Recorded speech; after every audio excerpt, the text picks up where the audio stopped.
You could be seated. And thanks for joining us for worship today. My name is Jeff. I'm the pastor here, and it's my privilege to serve with a great group of people that are just really, really awesome. You know, around my house, a lot of mornings start kind of crazy, and a lot of mornings at my house, you hear something like this. Hey, have you seen my cell phone? Has that happened at your house ever? Okay. And I wish, you know, for me, I go looking for my cell phone. This has happened, you know, I'm afraid to say more than once. And I'm looking for my cell phone. So I say, Julie, would you call my cell phone? She calls my cell phone. I go out and look in my car. I'm hoping that I've got like the vibrate thing on too. So it'll go, you hear it in the floorboard, you know, so you can find it. And I'm like searching. I'm looking in the garage and then it's not there. So I'm down in my office downstairs. I'm looking in the office, not in there. And I'm back up by my bedstand. It's not there. I'm in the bathroom. It's not there. And then I'm saying, Josh, hey, can you call my cell phone? Would you call my cell phone? So he's calling the cell phone, and I'm looking everywhere, and then I realize when it starts to ring, it's in my hand. You ever done that? No, you haven't. I'm the only one? I've got a few. Okay, a few that are going to get my back. You're going to say you did it, whether you really did or not. But thank you for getting my back, because this has happened more than once. That's the good news and bad news about me. One of the bad things is that sometimes I just can't find my cell phone. and it's right there in my hand sometimes. And do you know that the key to joy, the thing that we seek after so much, we want to be joyful, the key to that is right in the palm of your hand too. Did you know that? That the key to joy, the key to really living the life you were meant to live is right in the palm of your own hands. That joy comes when we open up our hands and we serve other people. When you get your serve on and you open up your hands and you go serve other people, your joy grows. And when you hold on to things and you only look at yourself and you just think about you, the more you hold on and you close your hands and you just think about you and hold the little mirror up to your face, the more your soul shrinks and the more joy runs from you. And you might chase happiness, but you're not really going to be joyful. Joyful comes despite your circumstances. Joy comes from God. Joy is our strength. The book of Nehemiah says, in Nehemiah 8, it says that the joy of the Lord is our strength. And if you want to be strong and powerful and joyful, then it comes from opening up your hands and serving.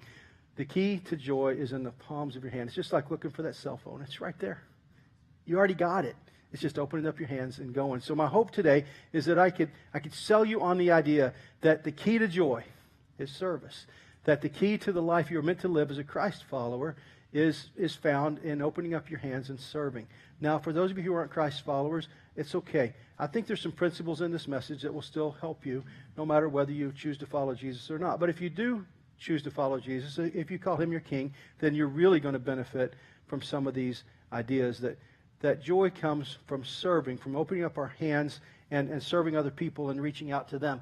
And that's kind of different. We would think that joy comes from serving ourselves and just from looking in the mirror and taking care of number one. But it's kind of a backwards kingdom that I'm inviting you to be a part of here when you consider following Jesus with us here at Phos Community Church. So, you know, Jesus talks about joy in John chapter 15. He tells us some of the keys to joy, and I want to dive into this passage with you. This is not in your sermon note card, so just hang with me. We'll get to that in a minute. But in John 15, Jesus says this.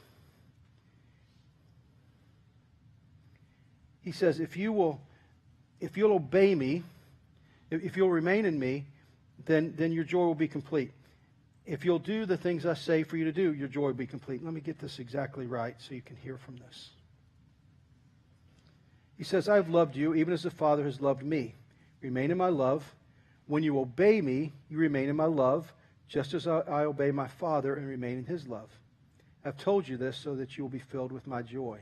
Now, let's put this all together. I have loved you even as the Father has loved me. That's how much Jesus loves us. Remain in my love. When you obey me, you remain in my love. So let's do a little algebra here. He says, remain in my love. How do you remain in his love? By obeying him. Okay, let's go over this again. He says, remain in my love. How do you remain in his love? Obey him. Okay? He wants you to remain in his love. How do you remain in his love? You guys are weak. Come on, we got to go. We got to get this. We can't go past this point. We got to get this. This is the foundation for everything else. He says, remain in my love. How do you remain in his love? You obey Him, okay? And to obey Him means to follow what He says. It's to admit that He's the King of the universe and you are not, that He has a principle for how to live. He has plans for how to live that are beyond what we think and what we know. And it's kind of backwards to think that joy would be a key to joy, that serving would be a key to joy, but it is. And so He says, remain in my love, and you remain in my love by obeying me. And I've told you this so that you'll be filled with my joy. And wouldn't it be great to be filled with His joy?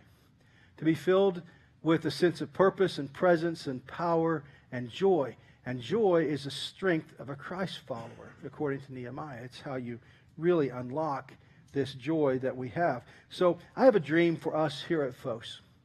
And the dream would be this, that we would love each other so well that the world would see Jesus. And we would love by serving each other, by giving up some of our lives for one another, that we would honor each other by serving each other. And we would see others as better than ourselves. And I think when that happens in a body of Christ, then the community can begin to sense that. And people see Jesus lifted up in that. And they're invited into the fellowship because of the love they feel. That's my hope. That's my dream.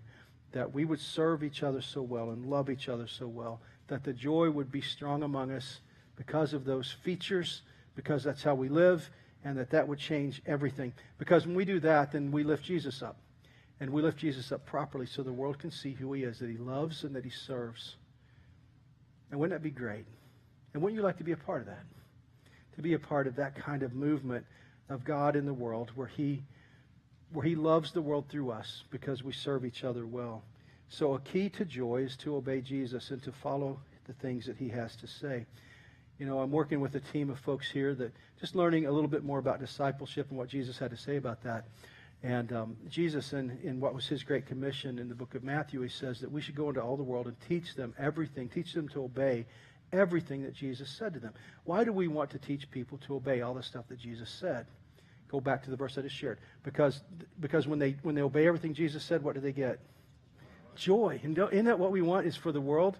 For people to be more joyful, to be less interested in themselves and more interested in other people, because we know that in the long game, that's going to bring them joy. The thing they're looking for in all kinds of places, joy is what they're really seeking.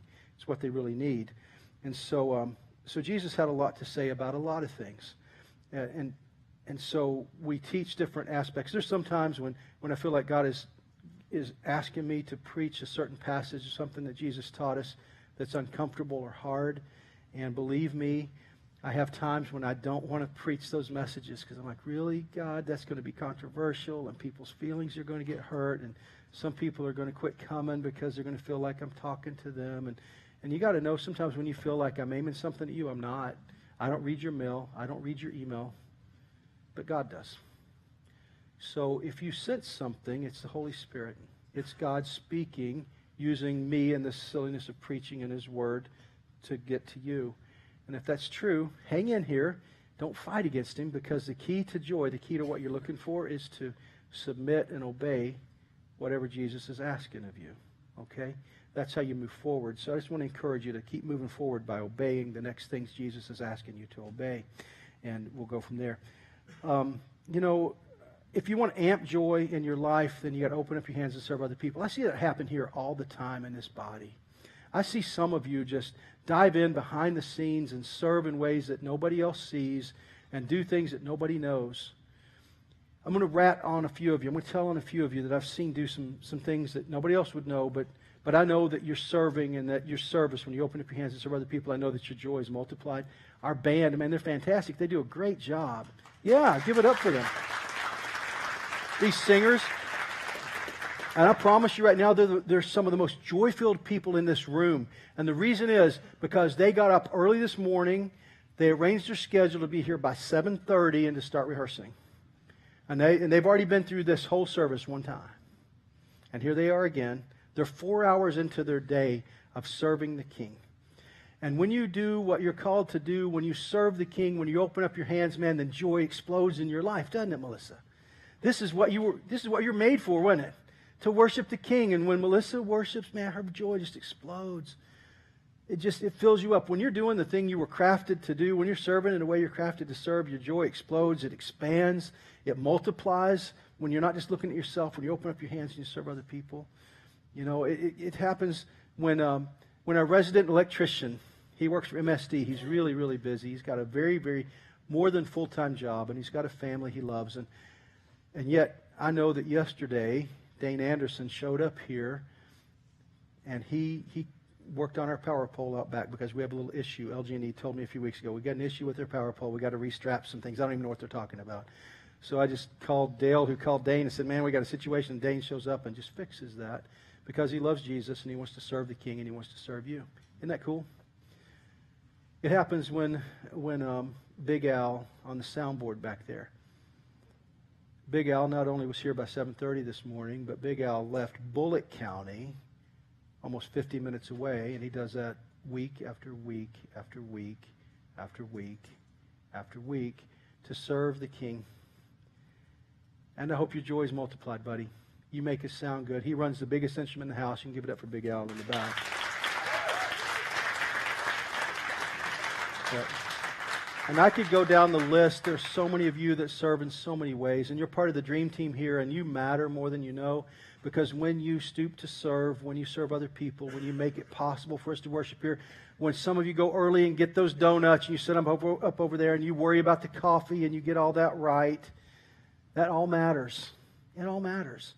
And so I appreciate your service to the King. And yet I know that when you obey Him and you serve, or you open up your hands and you serve other people, that your joy gets multiplied, doesn't it? So I'm inviting all of you to join the Dream Team. I'll get into that in a little bit, how you join the Dream Team. Another thing you might want to consider is being a part of a mission adventure here at Phos. Maybe diving in at our live sports camp that comes up in June. And you come here, and it's going to be hotter than Hades here in June. You know that is be exactly opposite of what it is out there right now.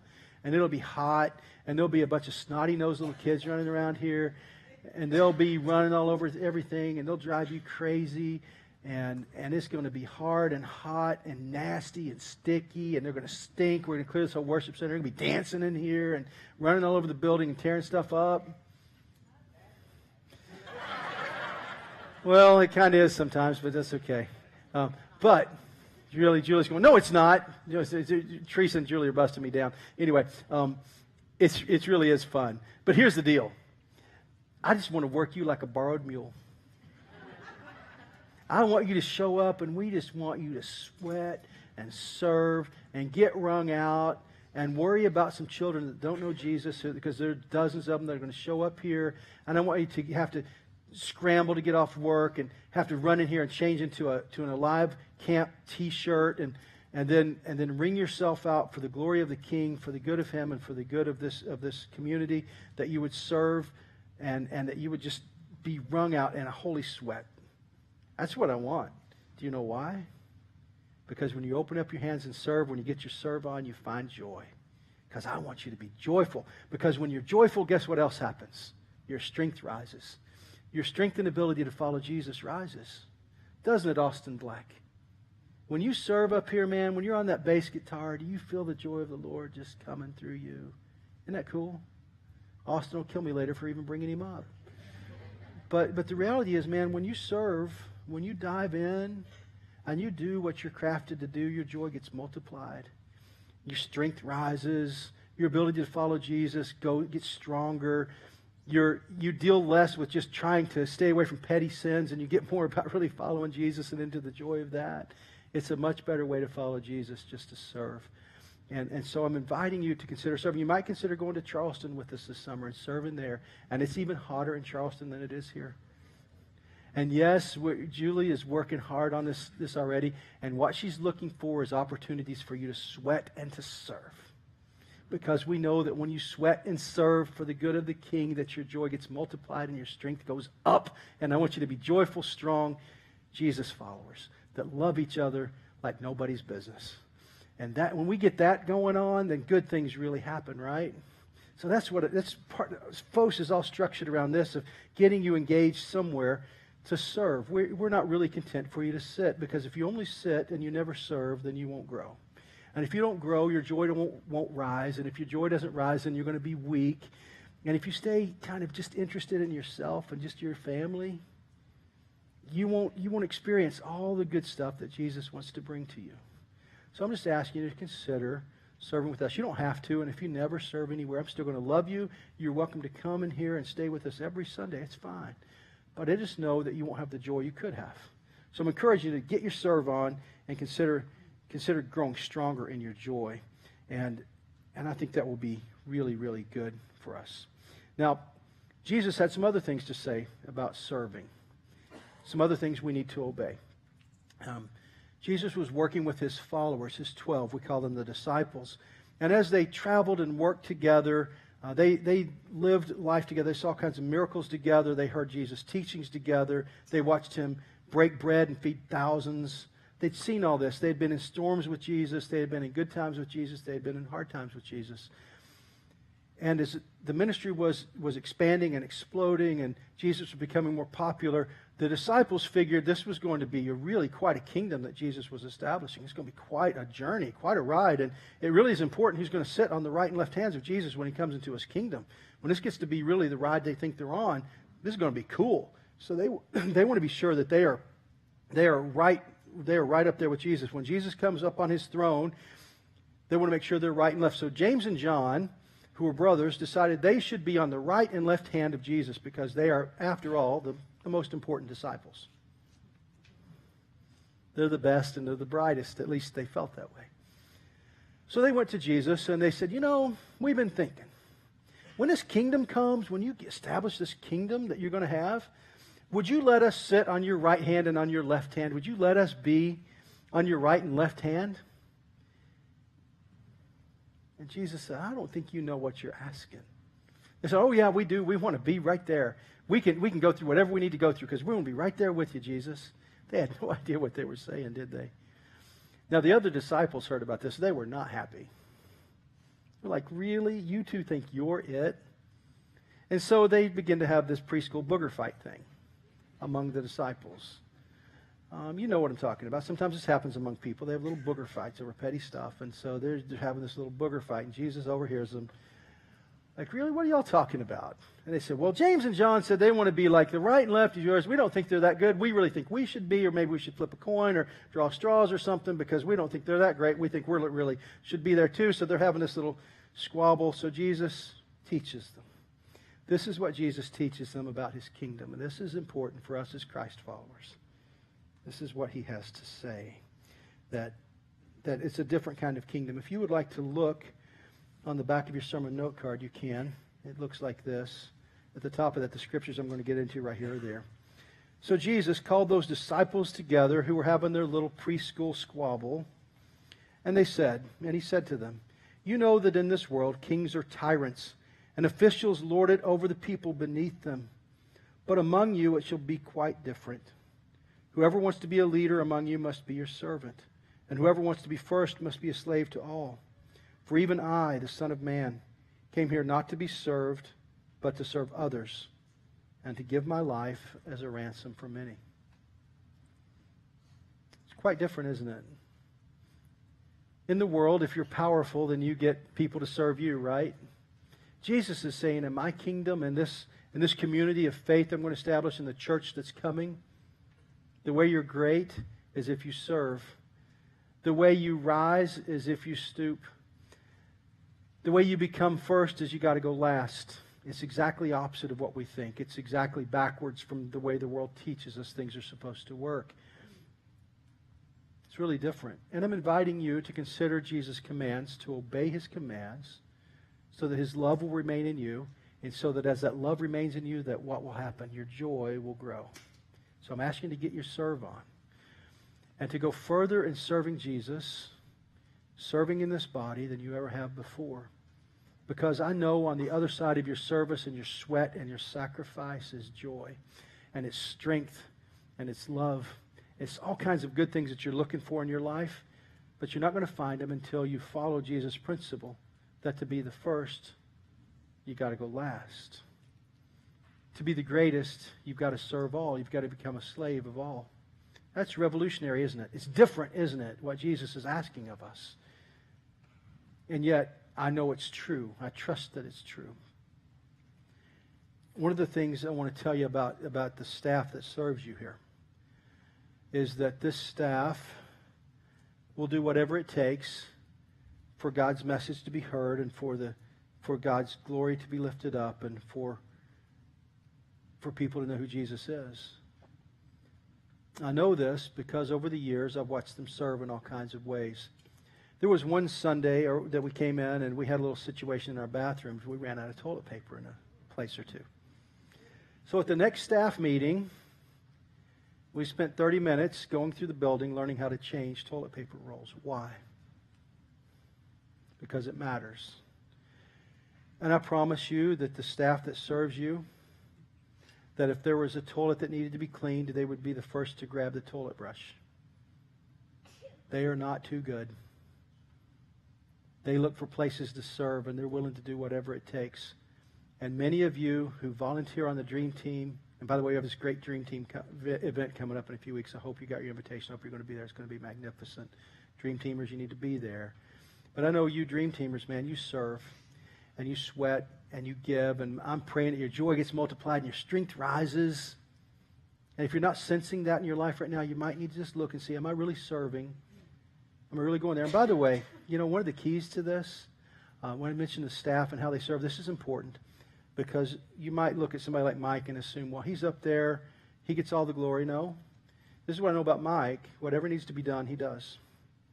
If the trash needed to go out, he would take the trash out. If the toilets need to be cleaned, he would clean the toilets. Before he's ever worried about being on his platform, he's worried about serving you. And if you're interested in ever being on this platform, that's part of what we watch for. We watch for this. If the toilets need to be cleaned, do you do that? If the sidewalks need to be shoveled, do you show up early and do that?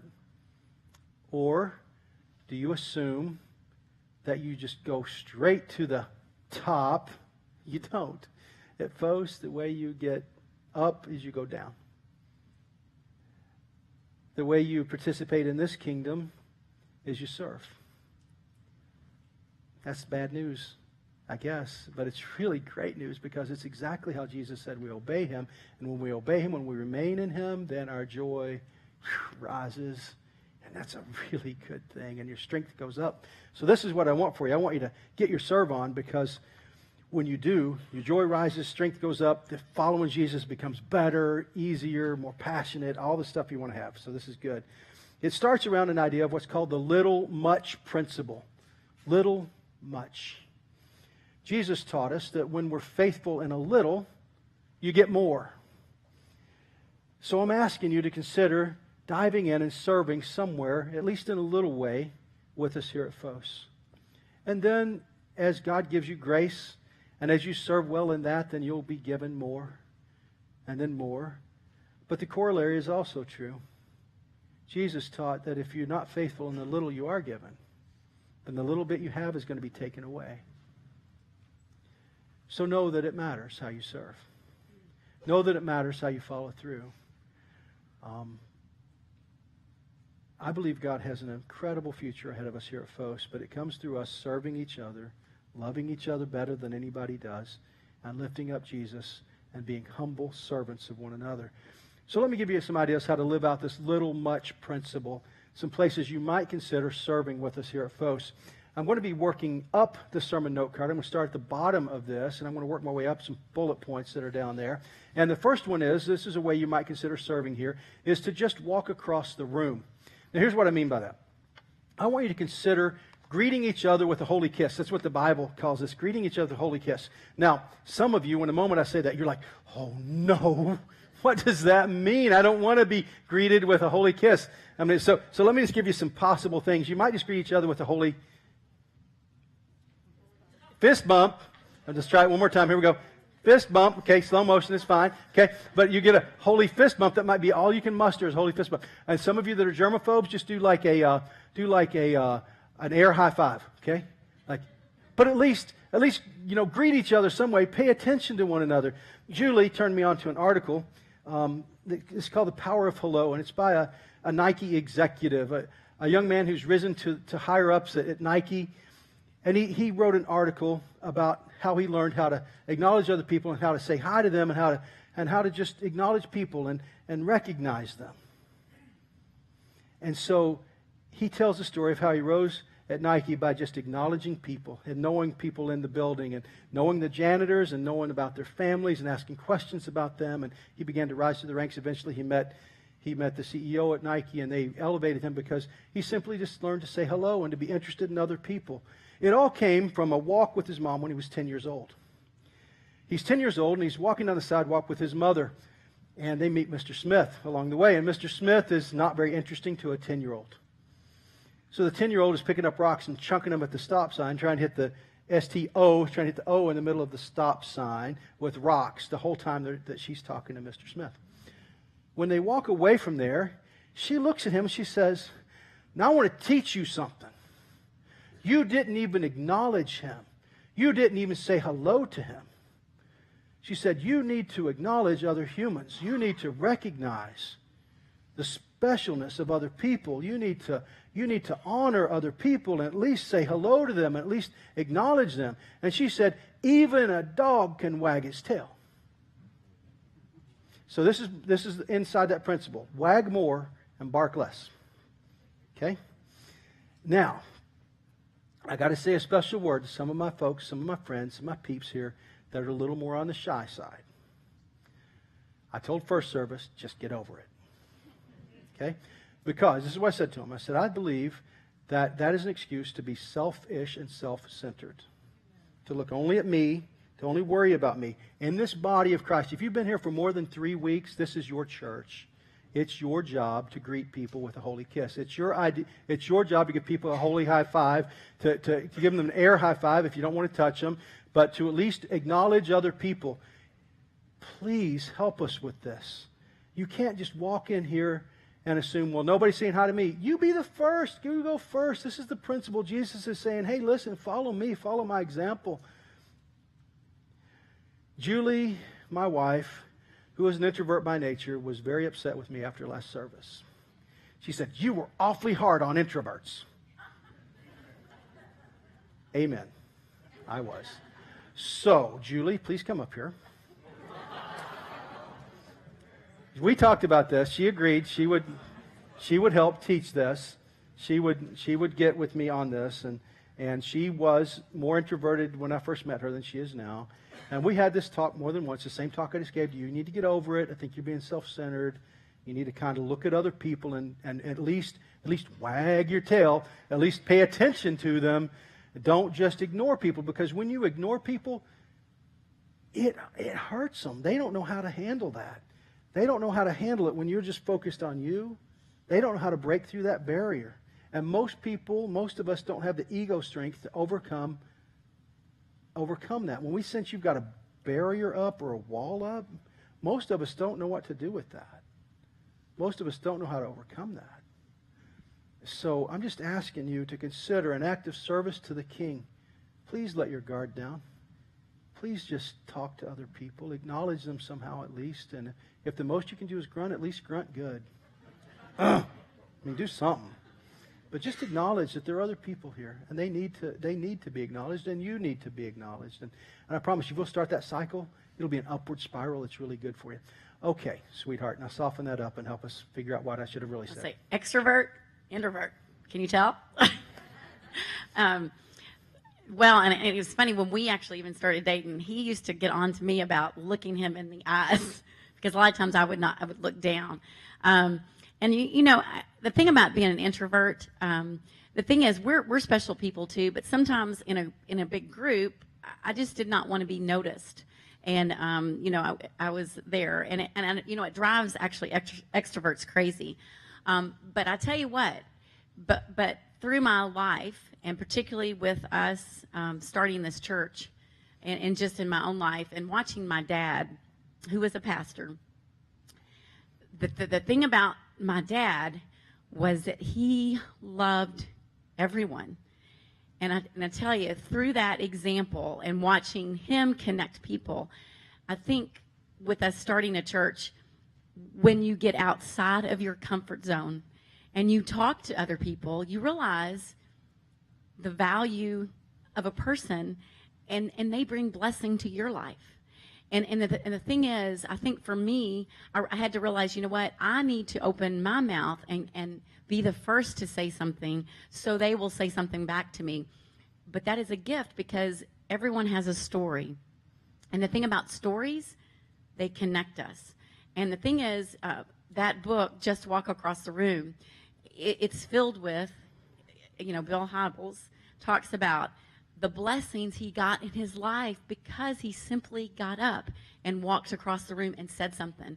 And he shared a story about a man who he was really busy. Bill Hybels was really busy and at a conference, but he noticed someone that was kind of by himself, and through that, he built a phenomenal friendship that lasted for years, and he led him to Christ over time. And it's just neat that he actually prejudged him in the beginning, but once he realized, and that's something we all do too, is we tend to prejudge people just by looking at them.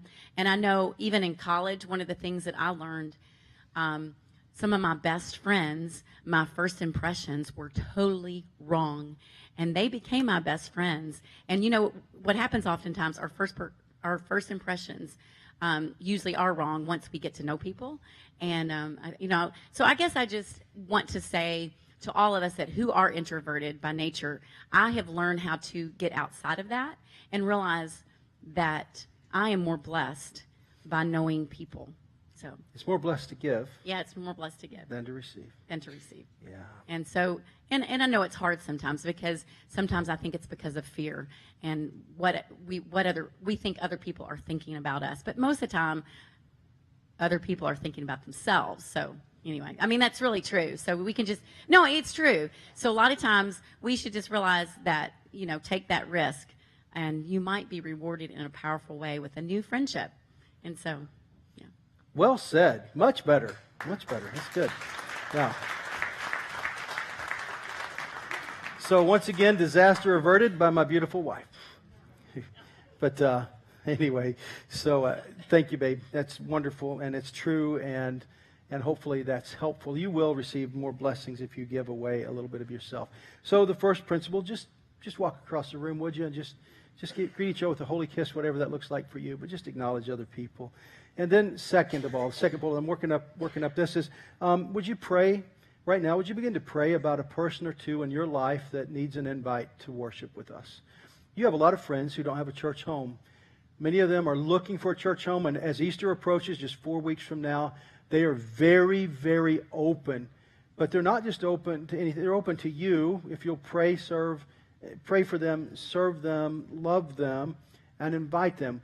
We're producing some Easter postcards that we're going to give to you in a few weeks, in the weeks ahead. We're going to ask you just to take those and invite a friend to come with you to worship. To say, listen, would you come join me for worship on Easter? And a lot of your friends will. Here's the thing. We don't have a huge marketing budget. We can't afford to just blanket this community with all kinds of radio ads and television ads and all this stuff. But what we can do, and it's actually more effective, and it's really kind of a good thing, is we can empower you to just go and invite your friends. And if you'll do this prayerfully and humbly, a lot of your friends will come. And wouldn't that be cool? Would you consider doing that with us? Would you consider just prayerfully inviting some people to join you for worship? All right? And then, third thing you could consider is joining us for our big serve on March 21st. On March 21st, we're going to take 3 hours that morning, and we're going to work around here at 4200. We're going to work inside the building. We're going to work on cleaning up around the outside. We're going to try to finish some landscape work.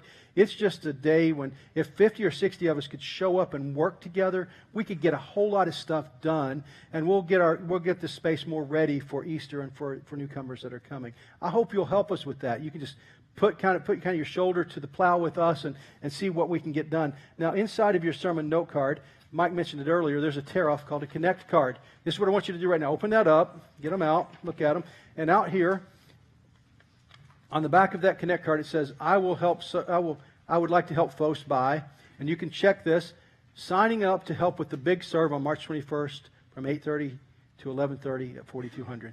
And then just make sure your name and some kind of contact information is on the other side. Would you please do that for us? If you'll help us that day, would you please do that? That's one way you can serve. It's one way you can get your serve on. And you don't have to do any of these. I mean, the reality is you don't have to do anything I'm talking about. And we'll still love you. You can still come. It's all fine. I'm really talking to insiders, by the way, people that are already here. I'm asking you to help us go further.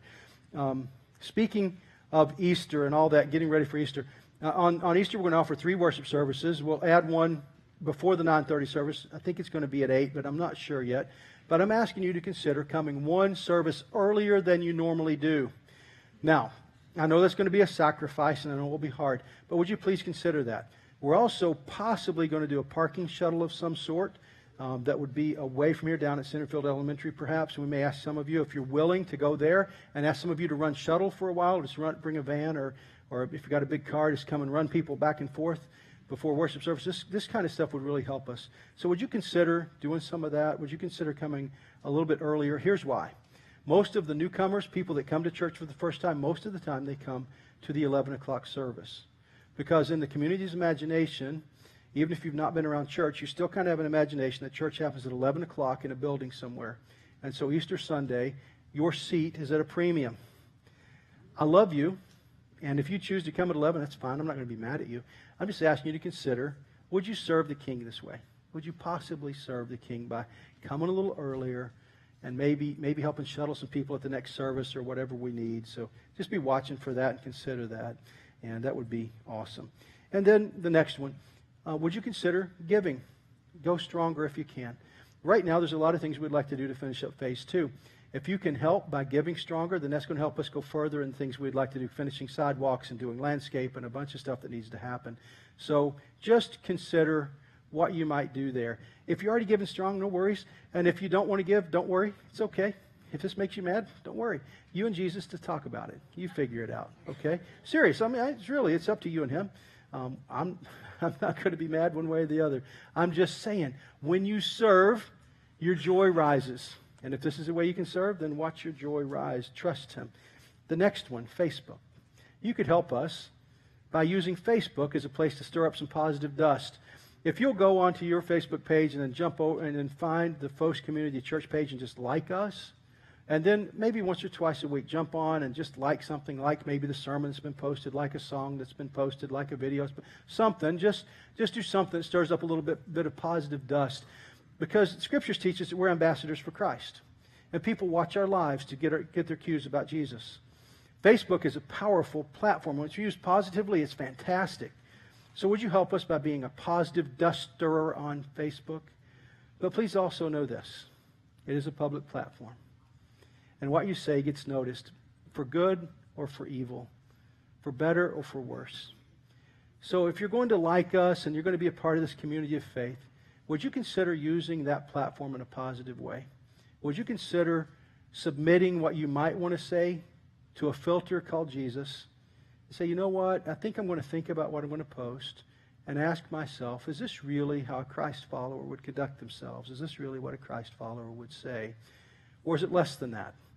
So I'm going to ask you, if you choose to serve us that way and serve the body that way, to use it as a positive platform and one where you can make a difference for the King in a positive way by submitting your ego and your own stuff to him.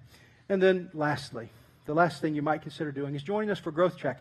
We have a class called Growth Track that meets 4 times a month. We have a 101, 201, 301, 401 class. Today is 101. You can take them in any sequence you want, but today it just happens to be we're the first of a month. We're doing 101 today. It's a perfect day for you to join us for Growth Track. We already have lunch ready for you. I know you said, well, I didn't even sign up. We got you. We're ready. We over-prepare. So we've got lunch. We have childcare. We have everything you need for you to stick around after this worship service and join us for Growth Track. It's your best on-ramp to serving here at Phos, to being a part of the body. It's your best way to get your serve on, because we'll help connect you and help you find a small group, places to serve. All that you need is right there.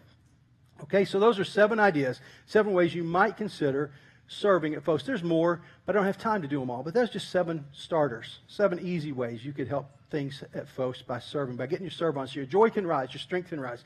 Now, lastly, this. Paul, a person who wrote a lot of the New Testament, started out as a persecutor of the way, a persecutor of Christianity, became one of the greatest servants of Christianity ever. He's teaching a young church at Philippi, and he writes a letter to them. We know it as the book of Philippians. It's in the New Testament. In chapter 2 of Philippians, he writes this. This is what he says to that young church, and he might say the same thing to us. And this, by the way, would be almost a prayer I would have for us as a body. Paul writes, if you find any comfort from being in the anointed, being in God, if his love brings you some encouragement, if you experience true companionship with the Spirit, if his tenderness and mercy fill your heart, then brothers and sisters, here is one thing that will complete my joy. Come together as one in mind and spirit and purpose, sharing in the same love. Don't let selfishness and prideful agendas take over.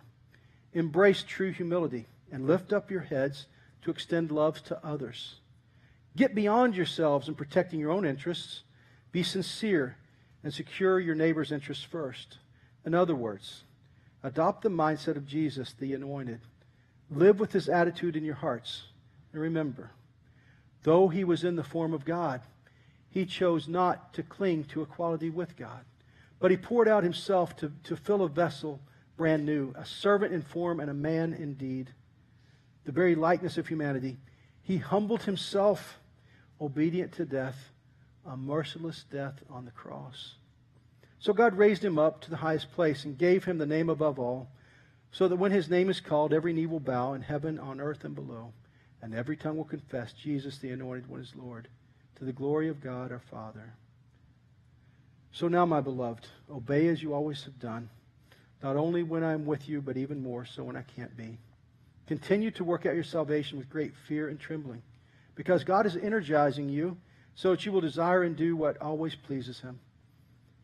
Do all things without complaining or bickering with each other, so that you will be found innocent and blameless. You are God's children, called to live without a single stain on your reputations among this perverted and crooked generation. Shine like stars across the land. Be light, be Phos across this land. Serve well. Follow the example of the King. To become great in this kingdom is to serve all, to follow Jesus' example. So my hope for this body, for us, is that you would rise in your ability to serve, so your joy will rise and your strength will rise collectively, that our ability to serve each other in this community will go up, and our ability to love each other because we stoop and serve each other will go up, so that the joy of the Lord will rise among us and our strength will be multiplied, so Jesus will be glorified. I want joy to be amped in all of our lives. That's my hope for us, and we do that by serving the King and by serving one another. So, I want you to get your serve on, because that's the key to your joy. Would you pray with me, please?